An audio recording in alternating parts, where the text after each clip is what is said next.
नमस्कार. साताऱ्यात पवारांच्या बाल्य किल्ल्याला लागला सुरुंग. उदयनराजेंना मात्र कोसळलं रडू. नेमकं जलमंदिर पॅलेसमध्ये घडलं तरी काय?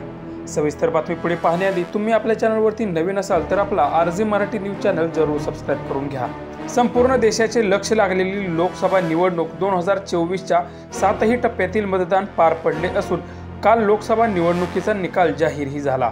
दरम्यान लोकसभा निवडणुकीत 2019 मध्ये पराभव पत्करावा लागल्यानंतर आता पुन्हा एकदा साताऱ्यातून उदयनराजे भोसले यांनी निवडणुकीसाठी उभे राहिले होते. यंदाच्या सातारा लोकसभा मतदारसंघात काटेकी टक्कर आपल्याला पाहायला मिळाली. मतमोजणीला सुरुवात झाल्यापासून दोन्ही उमेदवार कधी आघाडीवर तर कधी पिछाडीवर दिसत होते. मात्र 14व्या फेरीत उदयनराजेंनी मुसंडी घेत शशिकांत शिंदेंना मागे टाकलं.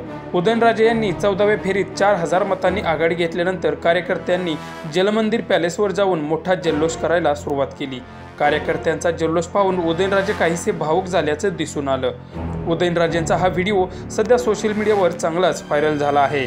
सकाळपासूनच लीडवर असलेले शरद पवार गटाचे उमेदवार शशिकांत शिंदे सकाळपासूनच बहुतांश फेऱ्यांमध्ये आघाडीवर होते. परंतु काहीसं तागडं महाराजांच्या बाजूने झुकायला लागलं आणि अचानक उदयनराजेंनी मुसंडी मारली आणि शिंदेंचे लीड तोडत आघाडी घेतली. हे कळताच उदयनराजेंच्या डोळ्यात मात्र अश्रू तरळले.